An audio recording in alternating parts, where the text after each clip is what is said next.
শিৱসাগৰ ডিমৌমুখত মৰ্মান্তিক ঘটনা। নিশা অহা প্ৰবল ধুমুহাত 12টাৰো অধিক গৰু তথা পশুধনৰ মৃত্যু হোৱাৰ লগতে 10টাৰো অধিক গুৰুতৰভাৱে আহত হৈছে।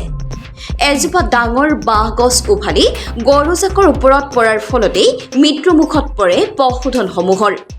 পোহনীয়া গৰুসমূহ মৃত্যুমুখত পৰাত শোকত ভাগি পৰিছে মহম্মদ নজৰত আলী, মুজিবুদ্দিন আহমেদ, দেৱ মিলি, জীৱন কপকতাক, মনোৰঞ্জন কপকতাককে ধৰি কেইবাগৰাকীও গোপালক।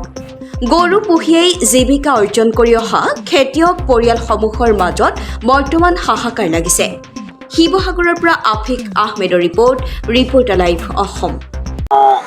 এটা বৰ দুখৰ কথা, কালি হঠাতে অহা এজাক বতাহ ধুমুহাই আমাৰ অঞ্চলটোৰ গোপালকসকল, কৃষকসকলৰ গৰু এজোপা বাঁহে বতাহ ধুমুহাত উঘালি যোৱাৰ ফলত গৰুকেইজন আবদ্ধ হয়।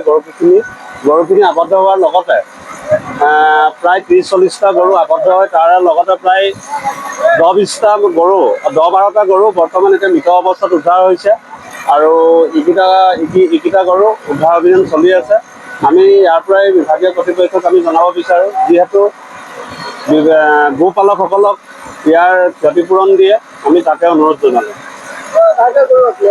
ইয়াত এতিয়া আমি বিশেষ গম পোৱা মতে 6-7জনৰ আছিলে। তাৰে নজিৰুদ্দিন আলী, মুজিবত আহমেদ আৰু চুনু কেকে বুলি জানো, আৰু এজন চুনু বাবা, তেখেতলোকৰে গৰু আছিলে। আৰু 2-3জনৰ আছে। বৰ্তমান এতিয়ালৈকে তেখেতলোক আহি পোৱা নাই, নামকেইটা আমি গম পোৱা নাই। এতিয়া বৰ্তমান 10-12টা গৰু মৃত অৱস্থাত উদ্ধাৰ কৰা হ'ল। এইখিনিও প্ৰায় মৃতকৰ নিচিনাই হৈ আছে, সংকটজনক অৱস্থাত আছে। যিহেতু পশু চিকিৎসকসকল আহিছে, তেখেতলোকে চিকিৎসা আৰম্ভ কৰি আছে।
Reporter live Assam.